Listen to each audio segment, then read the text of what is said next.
नमस्कार दोस्तों, target with PS Parihar channel में आपका स्वागत है। सुबह की इस वीडियो में ऐसी सूचनाएं होती हैं जो विभिन्न समाचार पत्रों पर छाई हुई होती हैं और विद्यार्थियों के लिए आवश्यक होती हैं। तो आइए शुरू करते हैं और देख लेते हैं कि आज के समाचार पत्रों में ऐसी कौन-कौन सी सूचना है। तो वीडियो को जल्दी से लाइक कर दें, शेयर कर दें। जिन छात्रों ने अभी भी इस चैनल को सब्सक्राइब ना किया हो तो जल्दी से सब्सक्राइब कर लें ताकि आप लोगों को भी इसी तरीके की ऑथेंटिक अपडेट्स मिलती रहें। एक सूचना और है कि जिन छात्रों ने पीएस परिहार ऑनलाइन क्लासेस वाला ऐप डाउनलोड न किया हो तो उस ऐप को तुरंत डाउनलोड कर लें। बहुत सारे जो कोर्स हैं उसमें उपलब्ध करा दिए गए हैं। उसकी लिंक मैं डिस्क्रिप्शन बॉक्स में भी दे दूंगा और कमेंट बॉक्स में भी दे दूंगा। आज के लगभग सभी समाचार पत्रों में ये सूचना है कि एडेड कॉलेजों में शुरू हुई 1894 पदों पर भर्ती। उत्तर प्रदेश में 3049 अशासकीय सहायता प्राप्त जूनियर हाई स्कूलों में 1894 पदों पर भर्ती की प्रक्रिया शुरू हो गई है। विशेष सचिव आरवी सिंह ने सचिव परीक्षा नियामक प्राधिकारी अनिल भूषण चतुर्वेदी को प्रधानाध्यापकों के 390 और सहायक अध्यापकों के 1504 पदों पर भर्ती के संबंध में गाइडलाइन भेज करके जल्द भर्ती परीक्षा कराए जाने के निर्देश दिए थे। 69,000 भर्ती में गुणांकों का विवाद होने के बाद सरकार ने जूनियर हाई स्कूल भर्ती की गाइडलाइन में ही कट ऑफ की स्थिति स्पष्ट कर दी। और वहीं पर दूसरे समाचार पत्र में लिखा हुआ है कि सहायक अध्यापक व प्रधानाध्यापक भर्ती की गाइडलाइन जारी।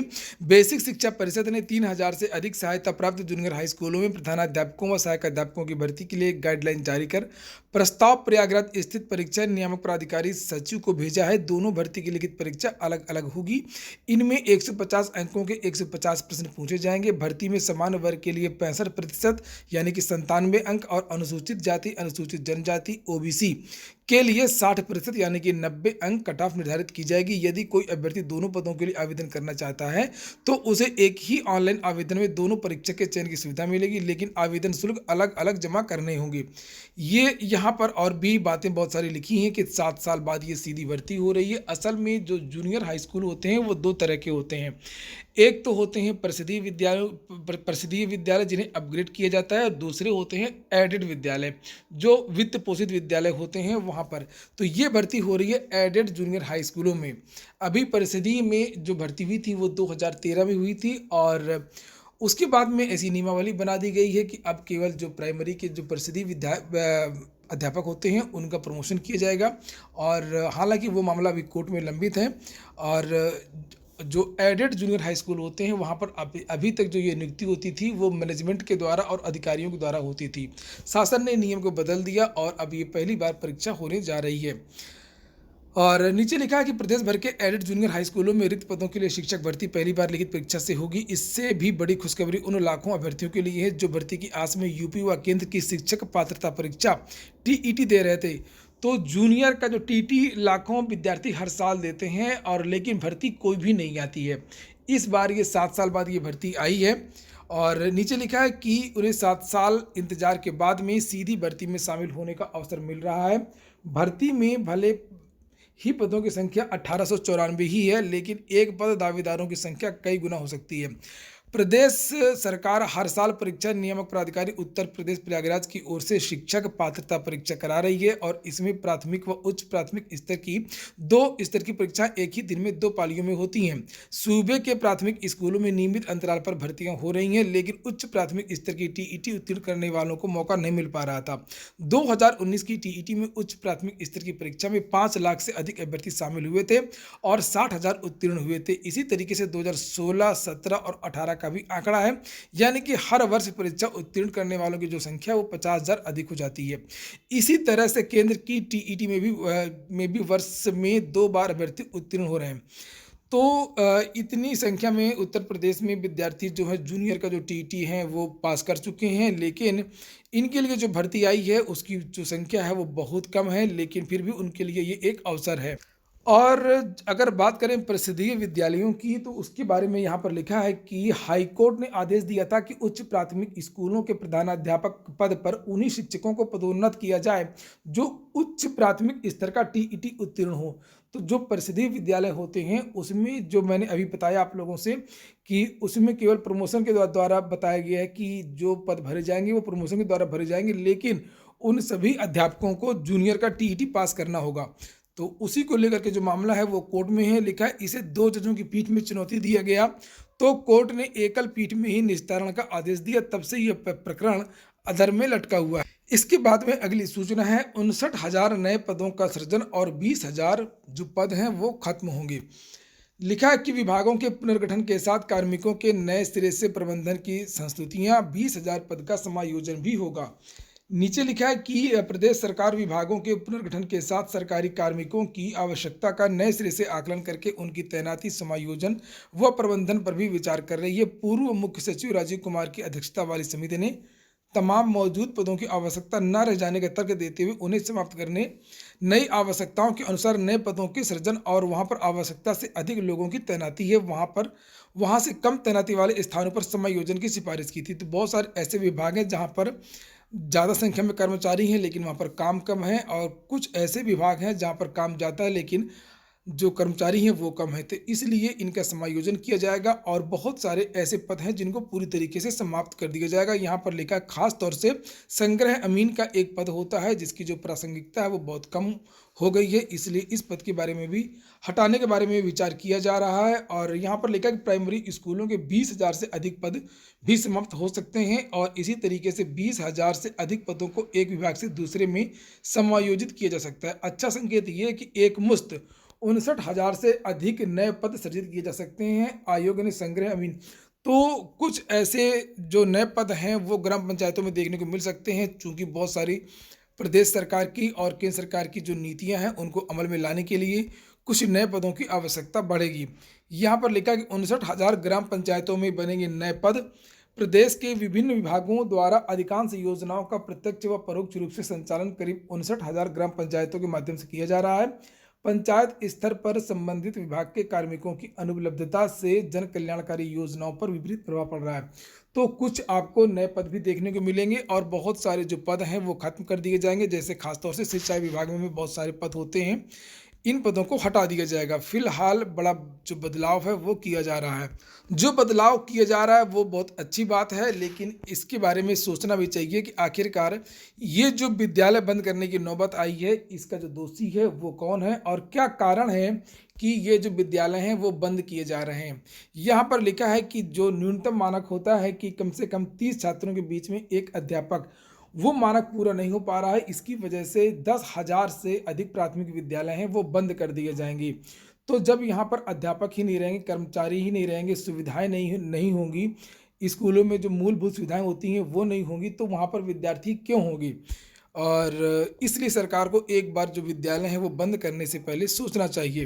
विद्यालय में जो विद्यार्थी हैं, जो सरकारी विद्यालय हैं, जो उनकी दुर्गति हुई है उसी की वजह से वहाँ पर विद्यार्थी कम है। हालांकि उत्तर प्रदेश की जो जनसंख्या है वो लगातार बढ़ती चली जा रही है और जो विद्यार्थियों की जो संख्या है वो उत्तर प्रदेश में वो भी बढ़ती चली जा रही है। तो सरकार को इस तरीके से सोचना चाहिए, ना कि विद्यालय में उपलब्ध छात्रों के आधार पर।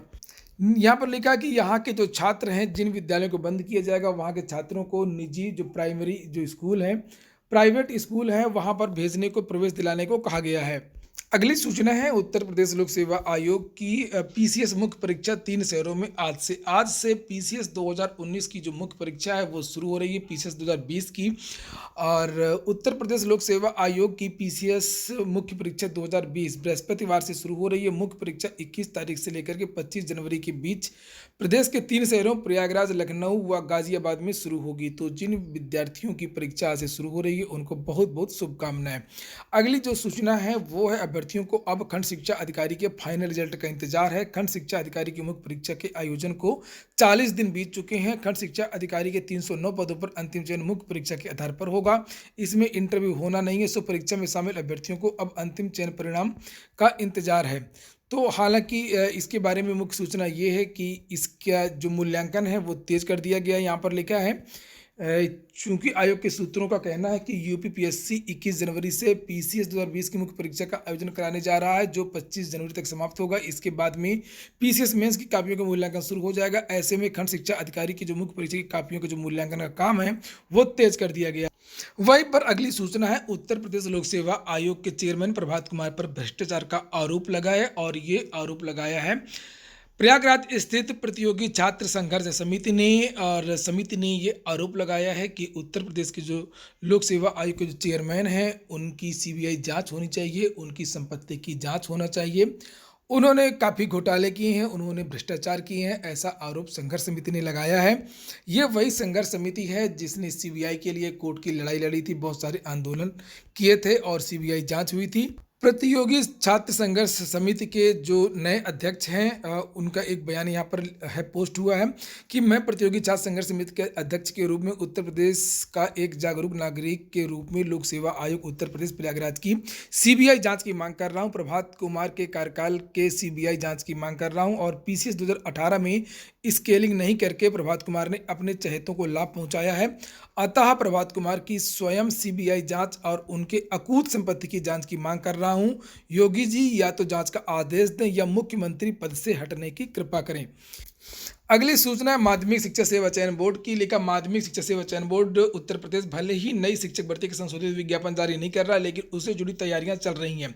इसकी गवाह है चयन बोर्ड की वेबसाइट। बोर्ड की विभिन्न विषय विशेषज्ञों का चयन कर रहा है, तो जो आने वाली भर्ती है उसकी तैयारियां हो रही हैं। ऐसी सूचना इसमें लिखी हुई है कि भर्ती से संबंधित जो विषय विशेषज्ञ हैं उनका जो चयन है वो हो रहा है, उसके लिए आवेदन मांगे गए हैं और बहुत जल्द जो ये विषय विशेषज्ञ हैं उनकी जो भर्ती है ये पूरी कर ली जाएगी और जैसे ही वेबसाइट दुरुस्त हो जाएगी वैसे ही टीजीटी पीजीटी के जो संशोधित विज्ञापन है वो जारी किया जा सकता है। हालांकि छात्रों का कहना है कि विषय विशेषज्ञों का जो चयन है वो चयन बोर्ड को पहले ही कर लेना चाहिए था और जब आवेदन का समय आया उसी समय इनको वेबसाइट भी सुधारनी है, विशेषज्ञों का चयन भी करना है और जो विज्ञापन है उसको संशोधित भी करना है। अगली सूचना है कि 9 फरवरी से 25 मार्च तक मुक्त विश्वविद्यालय की परीक्षाएं होंगी। राजर्षि टंडन ओपन यूनिवर्सिटी की जो सेमेस्टर की जो परीक्षाएं हैं वो 9 फरवरी से शुरू हो रही हैं, 25 मार्च तक ये परीक्षाएं होंगी। अगर कोई समस्या किसी चीज़ में तो ये नंबर भी जारी किए गए हैं, इन नंबरों पर आप लोग बात करके अपनी समस्या का समाधान पा सकते हैं। अंतिम सूचना है दिव्यांगों के हो रहे प्रदर्शन की। प्रयागराज में 69,000 शिक्षक भर्ती में जो रिक्त पद हैं उस पर भर्ती के लिए मांग कर रहे हैं दिव्यांग भर्ती और 39 दिन से प्रयागराज में धरना प्रदर्शन कर रहे हैं। और कल मैंने इसके बारे में वीडियो बनाया था और लिखा है कि बेसिक शिक्षा परिषद पर 14 दिसंबर 2020 से धरना दे रहे और भूख हड़ताल कर रहे दिव्यांग भर्तियों ने बुधवार को शहर में एक कार्यक्रम में शामिल होने आए बेसिक शिक्षा मंत्री सतीश द्विवेदी से मिलने पहुंचे। कार्यक्रम के दौरान मिलने की कोशिश में लगे दिव्यांगों को आयोजक ने रोक दिया और दिव्यांगों का आरोप है कि आयोजकों ने उनके साथ दुर्व्यवहार किया, इस कारण उन्हें चोट आई है। दिव्यांगों का कहना है कि बेसिक शिक्षा मंत्री से मिलने से रोककर आयोजकों ने दिव्यांगों के अधिकारों का हनन किया है। तो ये वही दिव्यांग अभ्यर्थी हैं जो लगातार अपने 4% रिजर्वेशन की बात कर रहे हैं। असल में सरकार ने जो शासनादेश लागू किया है 2016 का शासनादेश है जिसमें कहा गया कि 4% रिजर्वेशन दिया जाएगा और दिव्यांग अभ्यर्थियों की अलग अलग कैटेगरी होती हैं। जैसे एक कैटेगरी में अगर उपयुक्त अभ्यर्थी नहीं मिलते हैं तो उनको दूसरी कैटेगरी के अभ्यर्थियों से भर देना चाहिए। तो ये नियमावली बनाई गई है, लेकिन इस नियमावली का पालन नहीं किया गया है और जो दिव्यांग अभ्यर्थियों के जो पद हैं तो पहली बात तो 4% का जो रिजर्वेशन है वो नहीं दिया गया। उसके बाद में जो उनकी अलग अलग कैटेगरी होती हैं दिव्यांगों की, तो उस कैटेगरी के जो रिक्त पद हैं उनको भी समायोजित नहीं किया गया। और तीसरी जो सबसे बड़ी बात है कि इनकी जो बात है वो कोई भी अधिकारी सुन नहीं रहा है और कोई भी जो सरकार है वो भी नहीं सुन रही है। और अंतिम सूचना है बिहार की। बिहार में ग्रुप सी और ग्रुप डी के 50,000 पदों पर भर्ती होगी। 10वीं पास कर सकेंगे आवेदन। चूंकि बिहार चुनाव में रोजगार एक बहुत बड़ा मुद्दा था, इसीलिए जब से नई सरकार आई है, नई सरकार क्या है, वही सरकार जो रिपीट हुई है, उस पर पिछले कार्यकाल में बहुत सारे आरोप लगे थे भर्तियों को लेकर के, भ्रष्टाचार को लेकर के। तो अपनी जो छवि है वो सुधारने की कोशिश कर रही है एनडीए की सरकार और वहाँ पर इस समय लगातार भर्तियाँ आ रही हैं और लगातार बिहार में परीक्षाएं भी हो रही हैं। यहाँ पर लिखा कि बिहार के सरकारी संस्थानों में बड़े पैमाने पर तृतीय और चतुर्थ वर्गीय कर्मियों की बहाली होगी। इसकी तैयारी शुरू कर दी गई है। सभी जिलों से इन कर्मियों से संबंधित रिक्तियां मांगी गई हैं। इनमें सभी विभाग शामिल हैं। राज्य सरकार के आदेश के बाद में बिहार कर्मचारी चयन आयोग सभी जिलों को पत्र लिख चुका है और कई विभागों से चतुर्थ वर्गीय पद से संबंधित रिक्तियों का प्रस्ताव आ गया है। हालांकि इसकी गिनती नहीं हो सकी है और आयोग के अनुसार इनकी जो संख्या है वो काफ़ी होगी। माना जा रहा है कि करीब 50,000 चतुर्थ वर्गीय कर्मियों की नियुक्ति होगी। यह संख्या बढ़ भी सकती है। इनमें से कई तरीके के पद होंगे। हालांकि इसका जो समय है वो निर्धारित नहीं किया गया है और इसकी जो योग्यता है वो केवल मैट्रिक होगी। हाई स्कूल पास जो अभ्यर्थी हैं उनको जो है आवेदन का मौका दिया जाएगा। और भी बहुत सारी बातें लिखी हैं बीपीएससी इत्यादि को लेकर, और जो कुछ पुरानी वैकेंसियां बिहार की वो भी जल्दी से हो रही हैं। लिखा है कि बिहार लोक सेवा आयोग में अभी पूर्व की वैकेंसी की परीक्षा करानी है, नई वैकेंसी अभी नहीं आई है। अभी आयोग की ओर से 64वीं का साक्षात्कार लिया जा रहा है। इसमें 14 से 50 पदों पर नियुक्तियां होनी है और इसके बाद में 65वीं से 550 और 66वीं से करीब 691 पदों पर नियुक्तियां होनी है। अभी इसकी प्रारंभिक परीक्षा हुई है। इसी तरीके से सहायक अभियोजन अधिकारी के 550 पदों के लिए 7 फरवरी को परीक्षा ली जाएगी। वहीं 31वीं न्यायिक सेवा के लिए 221 पदों पर नियुक्ति होनी है। इसकी प्रारंभिक परीक्षा भी हो चुकी है। तो बिहार की जो भर्तियां हैं वो पटरी पर आ रही हैं। और ये हो गया आज का वीडियो। अगर आपको अच्छा लगा हो, आपके काम का हो, तो लाइक अवश्य कर दिया करें। जो छात्र वीडियो को शेयर कर सकते हो विभिन्न ग्रुपों में, फेसबुक ग्रुप में, व्हाट्सएप ग्रुप में, तो उसे शेयर भी कर दिया करें। पूरा वीडियो सुनने के लिए बहुत बहुत धन्यवाद।